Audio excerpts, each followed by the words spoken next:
Hello guys, welcome back to my YouTube channel. ഇന്ന് ഒരു Sunday ദിവസമാണ്. അപ്പോൾ ഇന്ന് കുറച്ചധികം പ്ലാനുകളുണ്ട്. എല്ലാം ഞാൻ വഴിയെ വഴിയെ പറയാം. ബിഫോർ ദാറ്റ്, ഇന്ന് ഫാദേഴ്സ് ഡേ ആണ്. സോ ഈ ലോകത്തിലുള്ള എല്ലാ അച്ഛന്മാർക്കും എൻ്റെ വക ഹൃദയം നിറഞ്ഞ ഫാദേഴ്സ് ഡേ ആശംസകൾ. അപ്പോൾ ഇന്ന് എനിക്ക് കുറച്ച് പരിപാടികളുണ്ട്. ഫ്രണ്ട്സായിട്ട് കുറച്ച് മീറ്റപ്പ് ഉണ്ട്. So I thought yes, vlog എടുക്കാൻ പറ്റിയൊരു കാലാവസ്ഥയാണ്. So welcome to another vlog. Stay tune. രാവിലെ ഉറക്കെഴുന്നേറ്റ് പല്ലേപ്പ് കഴിഞ്ഞിട്ട് ഞാൻ ഇമ്മാതിരി സാധനങ്ങളെല്ലാം ഇവിടെ നിരത്തിയിട്ട് ഇങ്ങനെ ഇരിക്കുകയാണ്. വേറെ ഒന്നിനുമല്ല, പപ്പയ്ക്ക് ഗിഫ്റ്റ് കൊടുക്കുന്നതിൻ്റെ കൂട്ടത്തിൽ വെക്കാനുള്ള ഒരു ചെറിയൊരു നോട്ട് കാർഡ് തയ്യാറാക്കാൻ വേണ്ടിയിട്ടാണ് ഈ ഒരു ഇരുത്തം. ഗിഫ്റ്റ് കൊടുക്കുമ്പോഴും അതുപോലെ തന്നെ ഗിഫ്റ്റൊക്കെ റിസീവ് ചെയ്യുമ്പോഴും ഞാൻ ഏറ്റവും പ്രഷ്യസ് ആയിട്ട് കാണുന്ന ഒരു സംഗതി എന്ന് പറഞ്ഞു കഴിഞ്ഞാൽ, ആ ഗിഫ്റ്റിൻ്റെ കൂടെ ഉണ്ടാകുന്ന ചെറിയ എന്തെങ്കിലുമൊക്കെ ഒരു പേപ്പർ നോട്ട് ഉണ്ടാവില്ലേ, അതാണ് എനിക്ക് ഏറ്റവും ഇഷ്ടപ്പെട്ടൊരു സംഗതി. അപ്പോൾ നമുക്കത് കുറേ കാലം സൂക്ഷിച്ചു വെക്കാനും അത് ഭയങ്കര മെമ്മറബിൾ ആയിട്ടുള്ളൊരു ഐറ്റമാണ്. എൻ്റെ കയ്യിൽ ഇങ്ങനെ ഒരുപാട് ആളുകൾ തന്ന സാധനങ്ങളുണ്ട്. ഞാനും എനിക്ക് സ്പെഷ്യലായിട്ട് ഫീൽ ചെയ്യുന്ന ആളുകൾക്ക് ഇത് ഗിഫ്റ്റ് ചെയ്യാറുണ്ട്. അപ്പോൾ ഇന്ന് ഫാദേഴ്സ് ഡേക്ക് പപ്പയ്ക്ക് വേണ്ടിയിട്ട് ഞാൻ ഇങ്ങനെയാണ് അത് ഉണ്ടാക്കിയിരിക്കുന്നത്. ഇനി നമുക്കിതെല്ലാം കൂടെ കൂട്ടിക്കെട്ടി ഒരു നല്ല പരുവത്തിലാക്കി എടുക്കാം. ഫാദേഴ്സ് ഡേക്ക് ഗിഫ്റ്റ് വാങ്ങാൻ ടൗണിലോട്ട് പോയപ്പോൾ ഞാൻ നോട്ട് ചെയ്തൊരു കാര്യമുണ്ട്. എന്താണെന്ന് വെച്ച് കഴിഞ്ഞാൽ, ഈ ലോകത്ത് അപ്പന്മാർക്കൊന്നും യാതൊരു വിലയില്ല. കാരണം ഫാദേഴ്സ് ഡേ അല്ലെങ്കിൽ ഫാദർ റിലേറ്റഡ് ആയിട്ടുള്ള സാധനങ്ങൾ ഒരു കടയിൽ നമുക്ക് കാണാൻ വേണ്ടി പറ്റിയില്ല. മറിച്ച് മദേഴ്സ് ഡേയുടെ സമയത്താണെങ്കിൽ ഒത്തിരി സാധനങ്ങളുണ്ടായിരുന്നു. എനിവേ, ആ കാണിച്ച ആ ഒരു ഷർട്ടാണ് ഞാൻ പപ്പയ്ക്ക് വേണ്ടിയിട്ട് വാങ്ങിയിട്ടുണ്ടായിരുന്നത്. പിന്നെ ഒരു കുഞ്ഞു ബോക്സും കൂടെ ഉണ്ട്. അതെന്താണെന്നുള്ളത് അൺബോക്സ് ചെയ്യുമ്പോൾ കാണാം. അമ്മ ഇതാ രാവിലെ തന്നെ നല്ല അടിപൊളി ബീഫ് കറിയാണ് കേട്ടോ ഉണ്ടാക്കുന്നത്. നല്ല മണം ഉണ്ടായിരുന്നു. അപ്പോൾ ഞാൻ അടുക്കളയിൽ മണം പിടിച്ച് കുറച്ച് നേരം നിന്ന് അമ്മയോട് കുറച്ച് കുശല വർത്തമാനങ്ങളൊക്കെ പറഞ്ഞിട്ട് ഇനി നമുക്ക് നേരെ മോളിൽ പോയിട്ട് ആ ഫാദേഴ്സ് ഡേയുടെ ഗിഫ്റ്റ് എടുത്തുകൊണ്ട് വന്ന് പപ്പയ്ക്ക് കൊടുക്കാം. പപ്പയാണെങ്കിൽ പുറത്തിരിക്കുകയാണ് കേട്ടോ. Father's day, happy father's day. ഞാൻ എപ്പോഴും ആലോചിക്കണം, എനിക്ക് അറിഞ്ഞുകൂടാത്തൊരു കാര്യമാണ് കേട്ടോ. ഭയങ്കര എന്താ പറയുക, മിസ്റ്ററി പോലെയൊക്കെ നിൽക്കുന്ന ഒരു കാര്യമാണ്. എപ്പോഴും ഈ അച്ഛന്മാരൊക്കെ എന്തിനാണ് ഒരു ടഫ് ഫേസ് മെയിൻറ്റെയിൻ ചെയ്യണമെന്ന് എനിക്കറിയില്ല. പക്ഷെ അമ്മമാരൊക്കെ ആണെങ്കിൽ നമ്മൾ നോക്കുമ്പോൾ തന്നെ ഭയങ്കര സ്വീറ്റ് ആയിരിക്കും. ഇപ്പം എൻ്റെ ഫ്രണ്ട്സിൻ്റെ അച്ഛന്മാരായാലും എല്ലാവരും എപ്പോഴും ഒരു ടഫ് ഫേസ് മെയിൻറ്റെയിൻ ചെയ്യാൻ ഇങ്ങനെ ശ്രമിച്ചുകൊണ്ടേയിരിക്കും. അവർ ഭയങ്കര ഒരു സംഭവമാണെന്നുള്ള രീതിയിൽ. അതുപോലെയാണ് പപ്പയും ഭയങ്കരമായിട്ടുള്ള രീതിയിൽ ആ ഒരു ടഫ് ഫേസ് മെയിൻറ്റെയിൻ ചെയ്യാൻ നോക്കുന്നുണ്ട്. പക്ഷേ എത്ര നേരമെന്ന് വെച്ചിട്ട് ഒരു മനുഷ്യൻ എയർ പിടിച്ച് നിൽക്കും. ഗിഫ്റ്റ് പൊളിക്കുമ്പോഴൊക്കെ ഒന്ന് ചിരിക്കണ്ട അല്ലേ? അപ്പോൾ ഫൈനലി പപ്പ അത് മുഖത്ത് ചിരി വരുത്തിയിരിക്കുകയാണ് ഗൈസ്.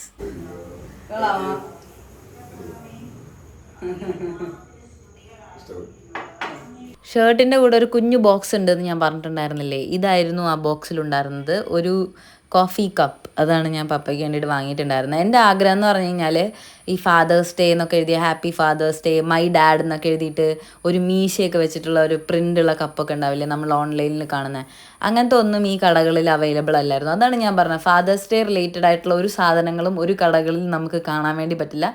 മറിച്ച് മദേഴ്സ് ഡേ ആണെങ്കിൽ നമുക്ക് കാണാൻ വേണ്ടി പറ്റും. അത് ഭയങ്കര ഡിസ്ക്രിമിനേഷനായിട്ടാണ് എനിക്ക് ഫീൽ ചെയ്യണത്.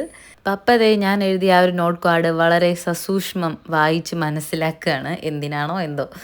എന്നാലും ഇതൊക്കെ കാണുമ്പം വല്ലാത്തൊരു സന്തോഷം. എന്തായാലും ഒന്നും കൂടെ പപ്പയ്ക്കും അതുപോലെ ഈ വീഡിയോ കാണുന്ന എല്ലാ അച്ഛന്മാർക്കും ഹാപ്പി ഫാദേഴ്സ് ഡേ. ഞാൻ ജസ്റ്റ് പപ്പേനെ കൊണ്ട് ആ ഒരു ഷർട്ട് അപ്പം തന്നെ ഇടിയിപ്പിച്ചു വിട്ടോ. കാരണം അളവ് കറക്റ്റാണോ അതൊക്കെ ഒന്ന് അറിയാൻ വേണ്ടിയിട്ട് എന്നൊന്ന് മാറ്റിയെടുക്കാമല്ലോ. പിന്നെ ഞാനും പപ്പയും കൂടെ നിന്നിട്ട് ഒരു 5-6 ഫോട്ടോസൊക്കെ എടുത്തു. അങ്ങനെ വളരെ മെമ്മറബിളായിട്ടുള്ള ഒരു മോർണിംഗ് സെഷനായിരുന്നു അത്. അതിനുശേഷം പപ്പ വളരെ ഉത്സാഹത്തോടു കൂടി അമ്മേനെ ഞാൻ കൊടുത്ത ഗിഫ്റ്റുകൾ കാണിക്കാൻ വേണ്ടിയിട്ട് പോവുകയാണ്. ഇത് കാണുമ്പോൾ എനിക്ക് ഭയങ്കര ഒരു സന്തോഷം കേട്ടോ. നമുക്കൊരു ഒരു മകൾ എന്നുള്ള നിലയിൽ ഭയങ്കരമായിട്ട് പ്രൗഡായിട്ട് ഫീൽ ചെയ്യണ ഒരു ഇതാണ്. എന്നിട്ട് പപ്പതേ അമ്മേനെ സംഭവങ്ങളൊക്കെ കൊണ്ടുവന്ന് കാണിക്കുകയാണ്.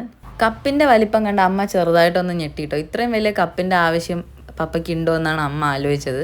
പക്ഷെ പിന്നീട് നമ്മളത് അളന്ന് നോക്കിയിട്ടുണ്ടായിരുന്നു കേട്ടോ, എങ്ങനെയാണ് കപ്പിൻ്റെ അളവെന്ന്. അപ്പോൾ അവിടെ സാധാരണ നമ്മുടെ വീട്ടിലുള്ള പപ്പ ഉപയോഗിക്കുന്ന കപ്പിൻ്റെ അത്ര വലിപ്പം തന്നെ ഇതിനേ ഉള്ളൂ സത്യം പറഞ്ഞു കഴിഞ്ഞാൽ.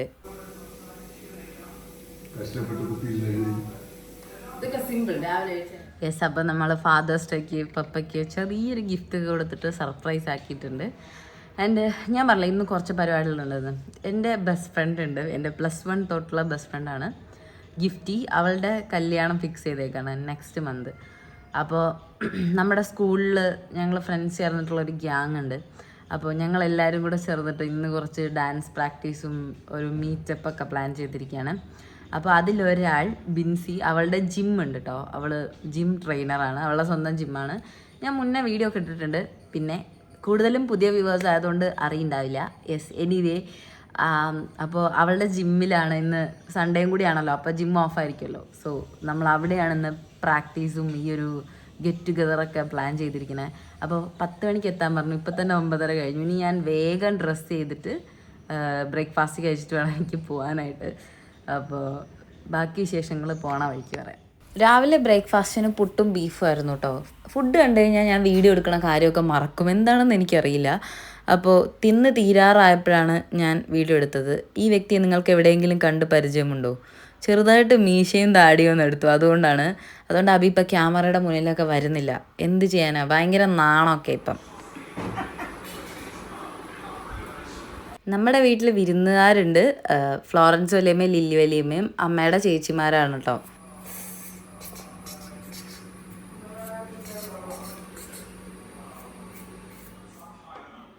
ചീകിയതാണല്ലോ മുടി, പിന്നെന്താ?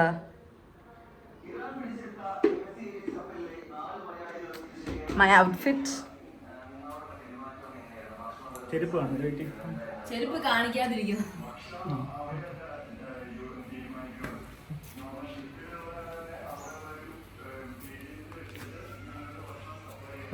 ഞാൻ ഇതും എടുക്കുന്നുണ്ട് എൻ്റെ വ്ലോഗ് ചെയ്യാൻ വേണ്ടി.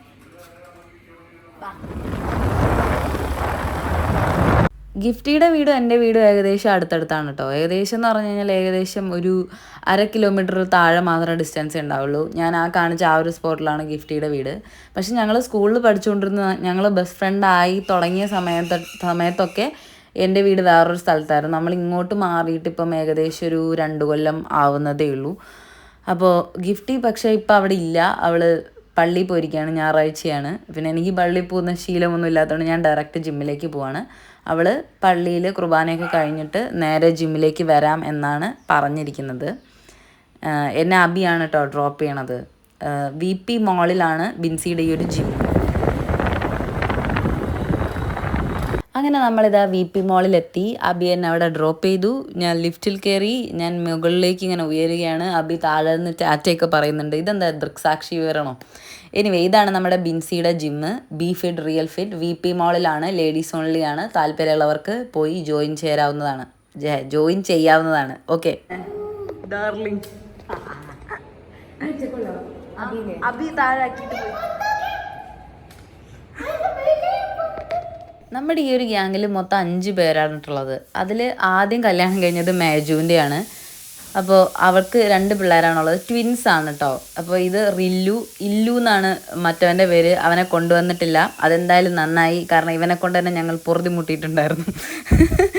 അപ്പോൾ കൊച്ച് അടങ്ങിയിരുന്ന് കളിക്കാൻ വേണ്ടിയിട്ട് ഇവളാണെങ്കിൽ ബാഗിൽ നിറച്ച് ഓരോ ടോയ്സ് ഇട്ടിട്ടാണ് വന്നത്. ഇത് ഇപ്പോഴത്തെ പിള്ളേർ കളിക്കുന്ന ഓരോ ഐറ്റം നോക്കിക്കേ. ഇത് ഇങ്ങനത്തെ പഴുതാരയും പാറ്റയും പല്ലിയൊക്കെ വെച്ചിട്ടാണ് ഇവർ കളിക്കുന്നത്. അപ്പോൾ ഞാൻ മേജുവിനോട് ചോദിച്ചു, നീ എന്തിനാണ് കൊച്ചിന് ഇങ്ങനത്തെ സാധനങ്ങളൊക്കെ മേടിച്ച് കൊടുക്കുന്നത്? അവൾ അപ്പം പറയുമായിരുന്നു, ഒരു അമ്മയുടെ രോദനം. ടെഡി ബിയറൊക്കെ മേടിച്ച് കൊടുക്കുകയാണെന്നുണ്ടെങ്കിൽ പഞ്ഞി വേറെ, ആ തുണി വേറെ ആക്കും. ഇതാകുമ്പോൾ പിന്നെ കേട് വരത്തില്ല, എത്ര കാലം വേണമെങ്കിലും കിടന്നോളും എന്നൊക്കെയാണ് അവൾ പറയുന്നത്. നമ്മളങ്ങനെ കുറച്ചു നേരം നാട്ടുവിശേഷമൊക്കെ പറഞ്ഞിരുന്നപ്പോഴത്തേക്ക് ഗിഫ്റ്റി ദ കല്യാണ പെണ്ണ് എത്തിച്ചേർന്നിരിക്കുന്നു.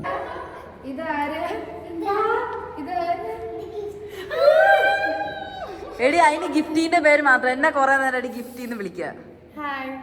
എടി ഞാൻ ഇതേപോലെ. അങ്ങനെ ഗിഫ്റ്റ് വന്നപ്പോഴത്തേക്ക് നമ്മുടെ പരിപാടി ചെറുതായിട്ട് ഇവിടെ ഓണായിട്ടുണ്ട്. പക്ഷേ ഞങ്ങൾക്ക് ഈ ഒരു ദിവസം പോരാ എന്നുള്ളൊരു കാര്യം കുറച്ച് നേരത്തിനോടകം തന്നെ നമ്മൾ റിയലൈസ് ചെയ്തു. കാരണം സംസാരിക്കാൻ തന്നെ ഒരു ഫുൾ ഡേ വേണമായിരുന്നു. എൻ്റെ കല്യാണം കഴിഞ്ഞതിന് ശേഷം നമ്മളെല്ലാവരും കൂടെ മീറ്റ് ചെയ്യുന്നത് ഈ ഒരു പരിപാടിക്കാണ്. അതുകൊണ്ട് തന്നെ ഒരുപാട് കാര്യങ്ങൾ സംസാരിക്കാനുണ്ടായിരുന്നു. സംസാരിക്കാൻ വേണ്ടി മാത്രം ഒരു ദിവസം വേണം. സോ ഈ സംസാരം കഴിഞ്ഞിട്ട് വേണം നമുക്ക് ഡാൻസ് പ്രാക്ടീസിലോട്ടും ഓഡിയോ മിക്സിങ്ങിലേക്കും പിന്നെ ഡ്രസ് കോഡ് തീരുമാനിക്കുന്ന എല്ലാ കാര്യത്തിലേക്കും കടക്കാനായിട്ട്.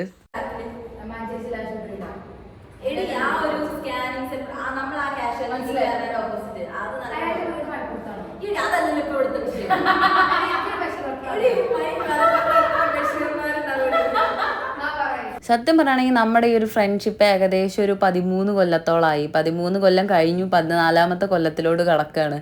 അപ്പോൾ നമ്മുടെ ഈ ഒരു ഗ്യാങ്ങിൻ്റെ നെടുന്തൂണ് എന്ന് പറയുന്നത് മേജു ആണ് കേട്ടോ. നമ്മളൊക്കെ കുറേ നാളായി ഇനാക്റ്റീവായിട്ട് ഇരുന്ന് പോയാലും മേജു ഗ്രൂപ്പിൽ എല്ലാവരെയും വിളിച്ച് എന്താ സംസാരിച്ച് മെസ്സേജ് അയച്ച് എല്ലാവരെയും ഓണാക്കുന്നത് മേജു ആണ്.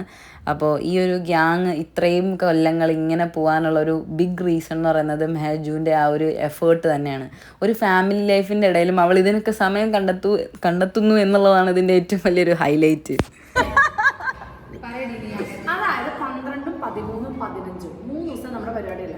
12-ാം തീയതി മധുരം വെപ്പ്. അതിന് മധുരം വെപ്പിന് നിങ്ങൾ ആക്ച്വലി എല്ലാവരോടും പറയുന്ന സെറ്റ് സാരി ഇടാനാണ്. ഞാനൊരു റെഡ് ലെഹങ്ക പോലെ ഇടുന്നത്. ലെഹങ്ക അല്ല, അനാർക്കലി ഡ്രസ്സാണ് ഇടുന്നത്. മറ്റേ ഫ്ലെയർ പോലത്തെ കൊടുത്ത് റെഡ്. അപ്പൊ അനിയത്തി ഇടുന്നത് ഒരു റെഡ് ക്രോപ്പ് ടോപ്പും ഒരു ക്രീം പാവാടി. ബാക്കി എല്ലാവരും സെറ്റ് സാരിയാണ് ഇടുന്നത്. അപ്പൊ നിങ്ങൾ എന്താ ഇടുന്നത്?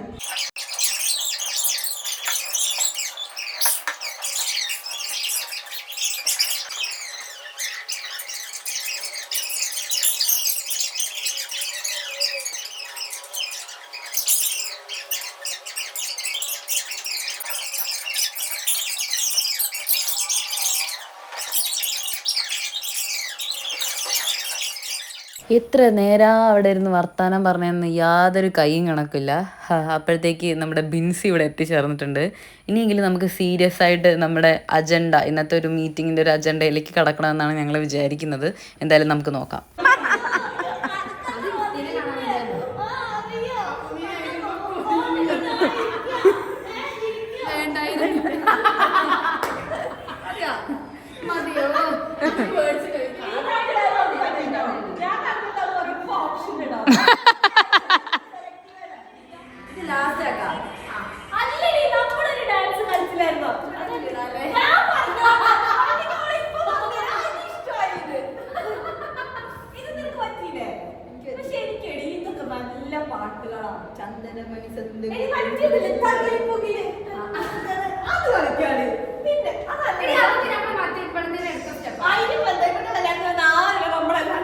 എന്നെ പരിചയപ്പെടുന്ന എല്ലാവർക്കും ഉള്ളൊരു കാര്യമാണ് ഞാൻ ഭയങ്കര ഹൈപ്പർ ആക്റ്റീവ് ആണെന്നുള്ളൊരു പരാതി.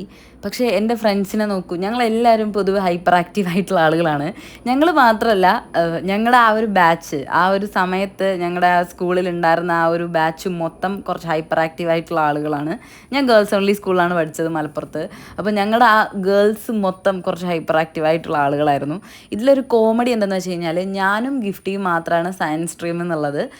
മേജുവും ബിൻസിയും അതുപോലെ ആയിഷ ഇന്ന് എത്തിച്ചേരാൻ കഴിഞ്ഞിട്ടില്ല, വേറെന്തോ പണിയിലാണെന്ന് തോന്നുന്നു. അപ്പോൾ അവരും 3 ഹ്യൂമാനിറ്റീസ് എന്നുള്ളവരാണ്. അപ്പം ഞങ്ങൾ 2 സ്ട്രീമിലുള്ള ആളുകളാണ്. ഇങ്ങനെയാണ് ഞങ്ങളുടെ ഒരു ബന്ധം ഉടലെടുക്കുന്നത് എന്ന് വെച്ച് കഴിഞ്ഞാൽ, ലഞ്ച് ബ്രേക്കിൻ്റെ സമയത്ത് ഉപ്പേരിയും അതുപോലെ കറിയും മേടിക്കാൻ വേണ്ടിയിട്ട് ഹ്യൂമാനിറ്റീസ് ബാച്ചിലേക്ക് പോകുന്നൊരു ശീലം എനിക്കും ഗിഫ്റ്റിക്ക് ഉണ്ടായിരുന്നു. അതായത് ഇവിടെ നിന്നെല്ലാം കൈയിട്ട് വാരി കഴിച്ചതിന് ശേഷം ഹ്യൂമാനിറ്റീസിൽ പോയിട്ട് കൈയിട്ട് വാരും. അങ്ങനെയാണ് ഈ ഒരു ബന്ധം സ്റ്റാർട്ട് ചെയ്യുന്നത്. പിന്നെ NSS ഉണ്ടല്ലോ, NSSൽ അങ്ങനെ ക്ലാസ് വൈസ് ഒന്നുമല്ല, സ്കൂൾ മൊത്തമായിട്ടാണ്. അങ്ങനെ ഞങ്ങളുടെ NSS ക്യാമ്പ്, ഞങ്ങളുടെ ട്രക്കിങ്, അങ്ങനത്തെ ഒരുപാട് പരിപാടികളുണ്ടായിരുന്നു ഒരുമിച്ച്. തെരുവ് നാടകം, അങ്ങനെയൊക്കെ നമ്മളെല്ലാത്തിനും ഒരുമിച്ചായിരുന്നു. അങ്ങനെയാണ് നമ്മുടെ ഈ ഒരു ഗ്യാങ് ഫോം ചെയ്യുന്നത്. അപ്പം ഇത്രയും കാലം ഒരു ഫ്രണ്ട്സ് ഗ്യാങ് അടിപൊളിയായിട്ട് കൊണ്ടുപോകാൻ പറ്റുകയെന്ന് പറഞ്ഞാൽ ഞങ്ങളൊക്കെ ഭയങ്കര ബ്ലെസ്ഡ് ആണ് ആ ഒരു കാര്യത്തിൽ. പ്ലീസ് ഗൈസ്, ആരും കണ്ണുവെക്കല്ലേ കേട്ടോ.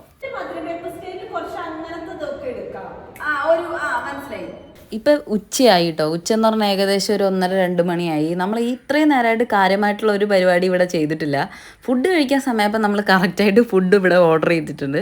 നമ്മൾ ബിരിയാണിയാണ് ഓർഡർ ചെയ്തിരിക്കുന്നത് തൊട്ടടുത്തുള്ളൊരു കടയിൽ നിന്ന്. സിന്ദഗി എന്ന് പറഞ്ഞ കടയിൽ നിന്നാണ് കേട്ടോ നമ്മൾ ബിരിയാണി വാങ്ങിയേക്കണേ.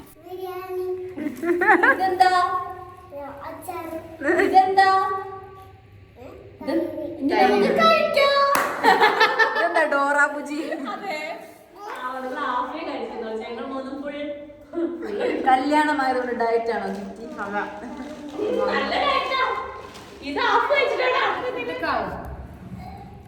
അവിടെ കളിച്ചോ?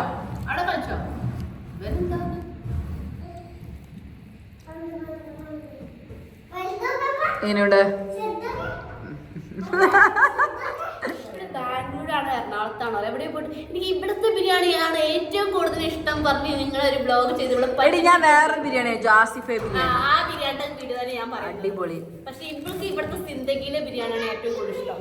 മഞ്ചേരി വന്ന ഇവിടുത്തെ സിന്ദഗിയിലെ കള്ളത്തട്ട ഇതില്ലേ ലെഗ് പീസ് ഒന്നിലും ഇല്ലല്ലോ ഇപ്പോ. ആ ഉണ്ടല്ലേ. ഓക്കെ, അവൾക്ക് അവളുടെ ലെഗ് പീസ് കിട്ടിയിട്ടുണ്ട്.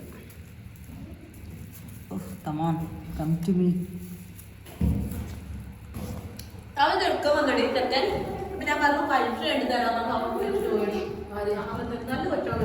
ജിമ്മില് വർക്കൗട്ടിന് വന്ന പോലെ തോന്നി. അങ്ങനെ മേജുവിൻ്റെ നിരന്തരമായ അപേക്ഷയെ തുടർന്ന് കുറച്ച് പ്രാക്ടീസ് ചെയ്യാൻ നമ്മൾ തീരുമാനിച്ചു. അപ്പോൾ പാട്ടൊന്നും മിക്സ് ചെയ്തിട്ടില്ല. സെലക്ട് ചെയ്ത് വെച്ച പാട്ടുകൾ കുറച്ച് പ്ലേ ചെയ്തിട്ട് ഡാൻസ് സ്റ്റെപ്പ് ഇടാമെന്നാണ് നമ്മൾ വിചാരിച്ചത്. ഇത് എൻ്റെ കല്യാണത്തിന് കളിച്ചൊരു ഡാൻസാണ് കേട്ടോ. അപ്പോൾ അത് നമ്മളൊന്ന് പ്രാക്ടീസ് ചെയ്യാണ് പിന്നെയും. അത് ഗിഫ്റ്റിയുടെ കല്യാണത്തിന് ഒരു ഡാൻസും കൂടെ കളിച്ചിട്ട് പിന്നെ ഒരു ഡാൻസും കൂടെ ആഡ് ചെയ്യാമെന്നാണ് നമ്മൾ വിചാരിക്കുന്നത്. ഇനിയും ഞാൻ പ്ലേ ചെയ്യുകയാണെന്നുണ്ടെങ്കിൽ എനിക്ക് കോപ്പിറൈറ്റ് ഇഷ്യൂ വരാനുള്ള ചാൻസ് വളരെ കൂടുതലാണ്. അതുകൊണ്ട് ഞാൻ വല്ലാണ്ട് നിങ്ങളെ ബാക്ക്ഗ്രൗണ്ട് മ്യൂസിക് കേൾപ്പിക്കുന്നില്ല. അപ്പോൾ നമ്മൾ ഫുഡ് കഴിച്ച് കഴിഞ്ഞിട്ട് കുറച്ച് നേരം ഇങ്ങനെ പ്രാക്ടീസ് ചെയ്തു കേട്ടോ. ഒരു ഫുൾ ബിരിയാണിയാണ് ഞങ്ങൾ തട്ടിവിട്ടത്. അതുകൊണ്ട് തന്നെ വയറ് നല്ല സീനായിരുന്നു. ഒരു ബ്ലോട്ടിങ് പോലെയൊക്കെ ഫീൽ ചെയ്യണ്ടായിരുന്നു. അതുകൊണ്ട് വല്ലാണ്ട് അങ്ങോട്ട് കുലുങ്ങി കളിക്കാനൊന്നും പറ്റുന്നുണ്ടായിരുന്നില്ല. നമ്മൾ കുറേ ബ്രേക്ക് എടുത്താണ് കളിച്ചത്.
ഇന്ന് ഞാൻ എല്ലാം പ്ലാൻ ചെയ്ത് വെച്ചിട്ടാണ് അങ്ങനെ പറയാം. എന്റെ കൂടെ ഇന്നൊരു ഗസ്റ്റ് ഉണ്ട്. കളിയാക്കാണല്ലേ. ഇങ്ങനെയല്ല സെറ്റ് ചെയ്യാതെ ഇങ്ങനെയാണ്. സോറി, നമുക്ക്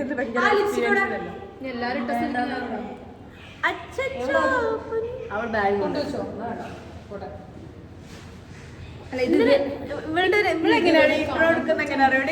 ഒരു ബെഡ് ഇരുന്നിട്ട് നീ പറഞ്ഞോ? വേണ്ട, നീ പറഞ്ഞോ? വെൽക്കം ടു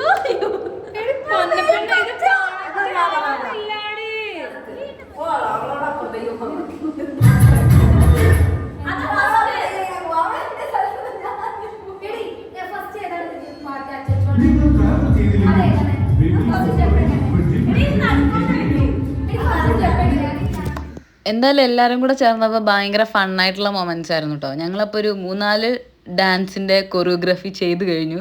അപ്പോൾ അത് ജസ്റ്റ് ഒന്ന് വീഡിയോ എടുത്ത് വെക്കുകയാണ്. പിന്നീട് ഇതൊക്കെ കാണുമ്പോൾ ഓർമ്മ വേണമല്ലോ. ഒരു സമയം ഇടുന്ന സ്റ്റെപ്പ് ഒരു 5 മിനിറ്റ് കഴിഞ്ഞാൽ ഓർമ്മ ഉണ്ടാവില്ല. അതുകൊണ്ട് നമ്മൾ ഇടുമ്പോൾ തന്നെ പെട്ടെന്ന് വീഡിയോ എടുത്ത് വെക്കുകയാണ്, മറക്കാണ്ടിരിക്കാൻ വേണ്ടിയിട്ട്.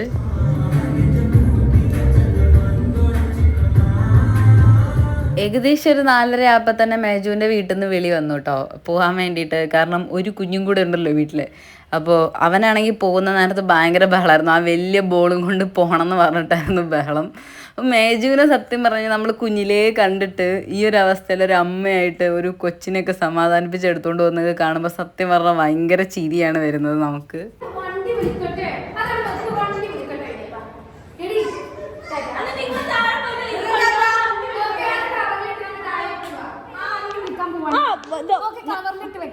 കവറിലല്ല, ഞങ്ങൾ ലോറി വിളിക്കാം.